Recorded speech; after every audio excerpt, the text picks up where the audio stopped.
come right in. The time was, they didn't have a church and minister in every little community in North Carolina.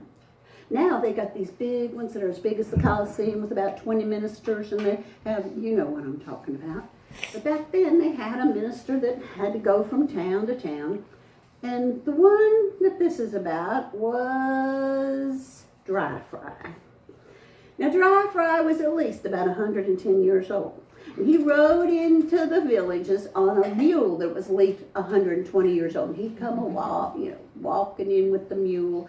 And it was the custom that if you had the traveling preacher, you hosted him for Sunday dinner. And probably spend the night Sunday night. Everybody knew that Frye's favorite was fried chicken. Honey, he could eat more fried chicken than you ever did see. He could eat plates and plates, and he was still about 90 pounds, soaking wet. So it was Miss Leonard's turn to have him. The whole family was all there, ready. And he was just eating and eating and eating. It was said he liked fried chicken so much that if he lost his false teeth in a mud puddle, he could get that false teeth, dangle a chicken bone, and get those false teeth right out of the jump right on the leg. He loved fried chicken. So he was eating and eating, and everybody's talking, and the kids were running, and everybody's having a good time. Well, all of a sudden, there was a loud, Everybody stops, gets quiet, turns around, and looks at old Frye. He had this, and he was choking. Well, of course, they all panicked, but they didn't know about that Heimlichen thing, maneuver, or whatever you call that, Heine, or whatever. They didn't know that back then. So they're hitting him, and they're knocking him upside down. He just kept going, and then all of a sudden, right there in the middle of Sunday dinner, old Frye, boom, fell face first in the mashed potatoes. And Mama goes, ah! And Granny goes, ah! Everybody's screaming and running around. And all of a sudden, Mama says, do you know they're going to hang me for murder? They're going to say I killed old Frye. Oh my gosh, what are we going to do? So they were hysterical. I mean, what were they going to do? They didn't want to hang for killing old Frye. So Mama got the idea. She said, boys, go get one of those big old gunny sacks. We'll put old Frye in the gunny sack, and everybody will just think he went on out of town. So that's what they did.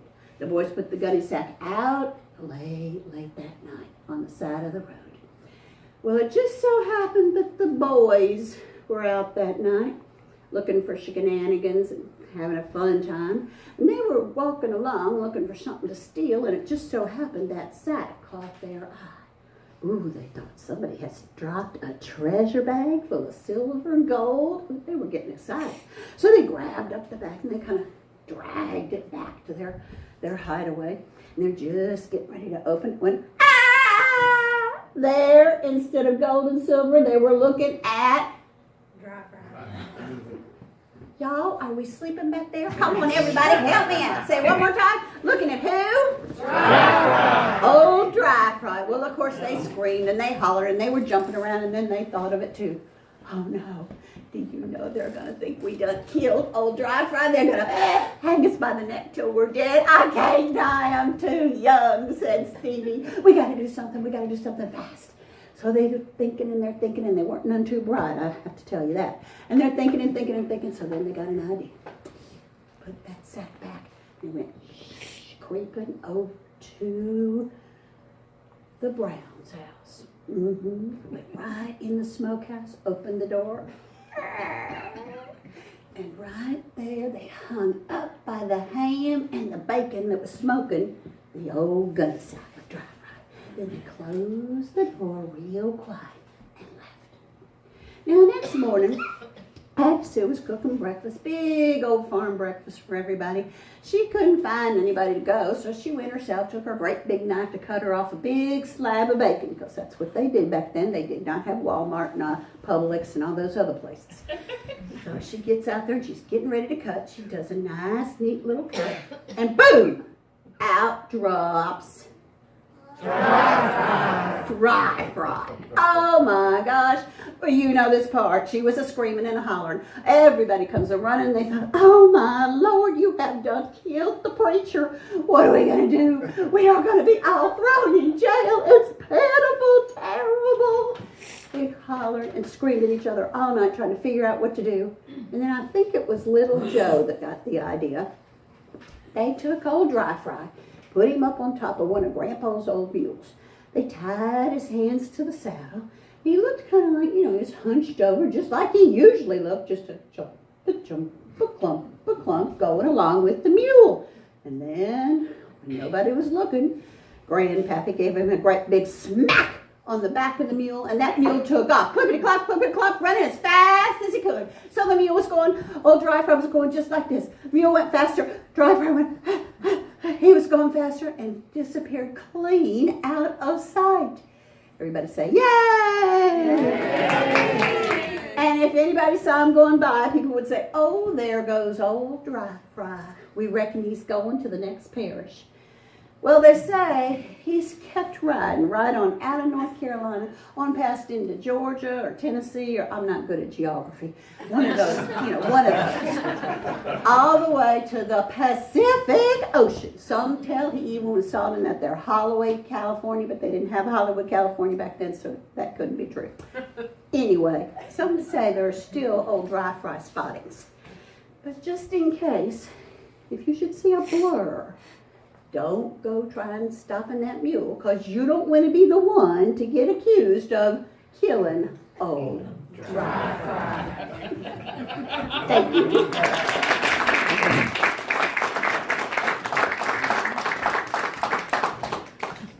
You can tell by my books that I love ghosting and ghost hunting, and I've been doing it since I was young, a child, and lived in a haunted house in New England.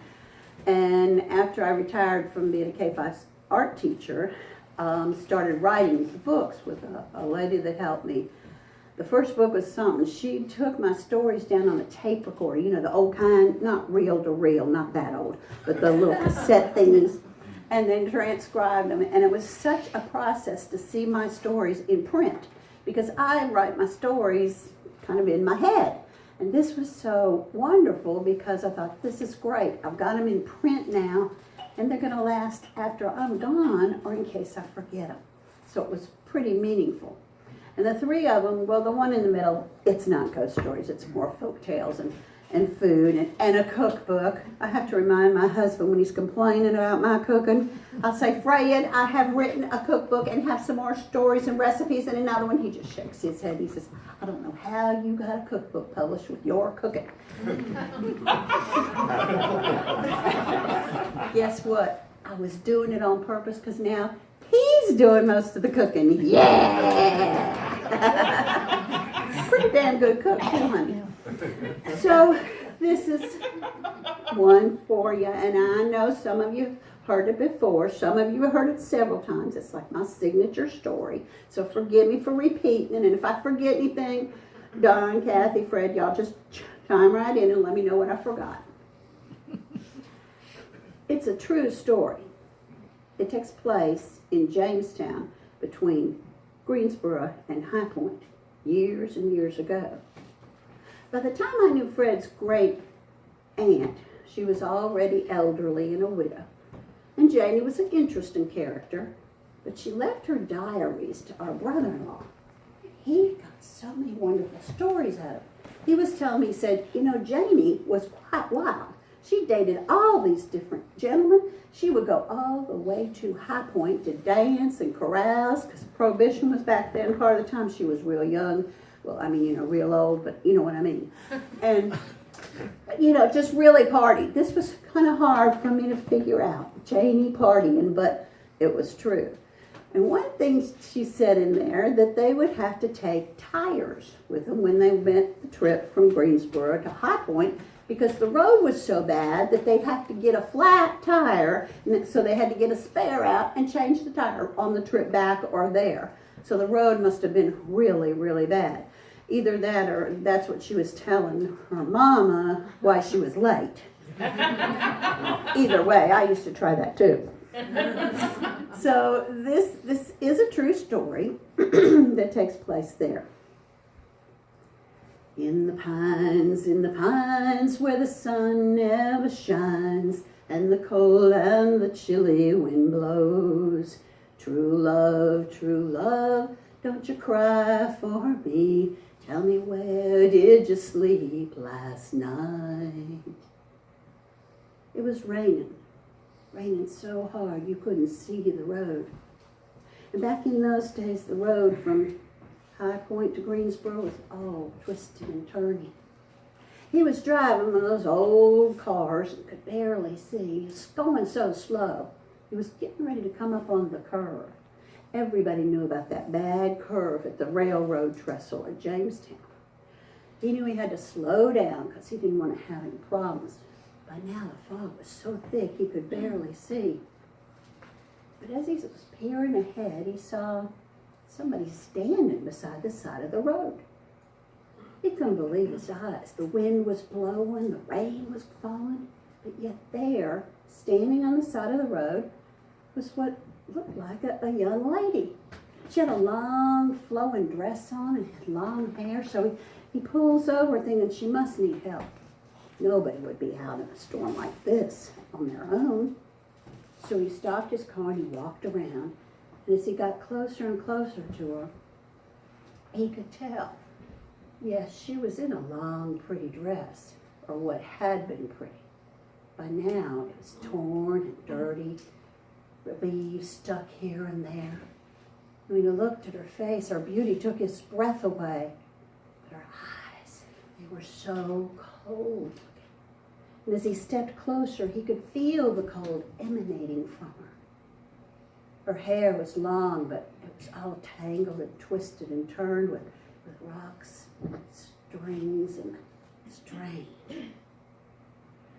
He was taken back at first, but recovered and tried, being a gentleman, said, it's a terrible night. How are you doing? Could I offer you a ride? You shouldn't be out here by yourself. Are you by yourself? As he looked around, there was no one there on that long, twisted, curvy road but her. She didn't say a word. Instead, she glided over towards his car, but when she walked past him, he got a chill to the bone. She was so cold. He jumped to open the door because he'd been taught to be a gentleman by his mama, Grandma. Opened the door for her. She got in, didn't say a word. She was so cold that he, being polite like y'all, said, well, could I give you a blanket? Here's my grandma's quilt. She makes me carry it in the car just in case. And he put it up over her, but he could still feel the cold emanating like a rays. Nervously, he walked around to the car, got in, and started driving again. She was so pretty, and the whole situation was just so unreal that he was nervous. He was trying to make conversation, but she didn't say a word. Finally, he said, well, we're almost through Jamestown. Where do you want me to take you? Where's your house? She still said nothing, but she pointed one long, skeletal hand to some place in the distance. He peered and looked, and finally he did think he could see just the hint of a light in the woods. So he slowed the car down and pulled over, looking for the driveway. Couldn't find one. Finally, he saw kind of a path, and he turned on it, but he had to stop. I mean, there were logs across it, leaves and rocks. He said, this is as far as I could go. I'll walk you to the door. So he got out of the car. By now, he could see a little house with a front porch light lit. He opened her back door very slowly so as not to startle her. And when he did, to his surprise, the back seat was empty. Ah! He was so shocked, he screamed and he whirled around. He said, where are you? Where'd you go? But she had disappeared. She wasn't on the path. She wasn't in the woods. He called and hollered, and finally he started scrambling up that driveway looking for her and hollering. Still nothing. By the time he got to the front porch, he still had not seen her. He was shaken. He just couldn't figure out what was happening. So he knocked on the door, and the door opened after a while, very slowly. And there stood a bent little elderly lady, looking very sad and alarmed. He said, good evening, ma'am. I'm sorry to startle you, but I picked up someone down on the road, and I think they were trying to come home here. Is it your daughter? Could I ask, did she already come in? Is she okay? The woman just shook her head, and a tear came down, and she said, oh, thank you, young man. Thank you. Thank you. You see, my daughter Lydia is always trying to come home, especially this time of year. You see, Lydia died 20-some years ago in a terrible wreck down on the curve. She never got home. He looked at her in shock. He said, I had her in my car. I picked her up.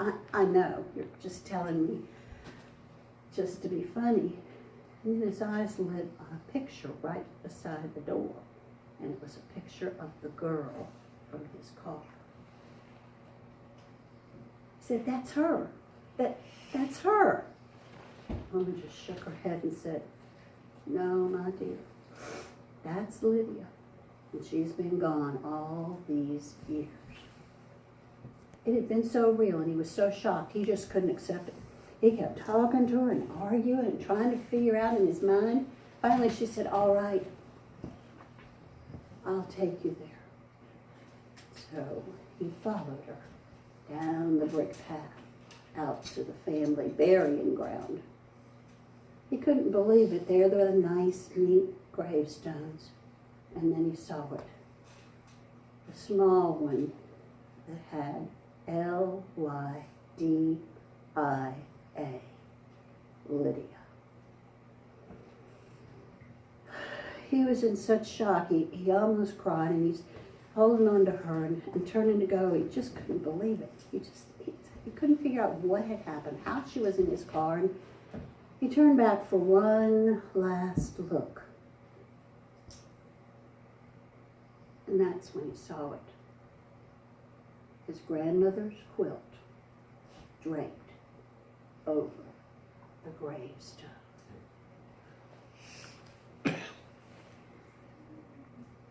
In the pines, where the sun never shines, and the cold and the chilly wind blows.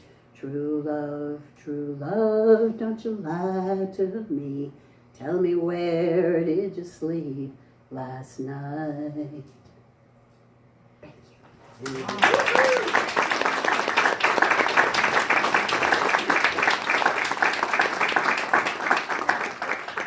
And now I believe we're going to take a little intermission.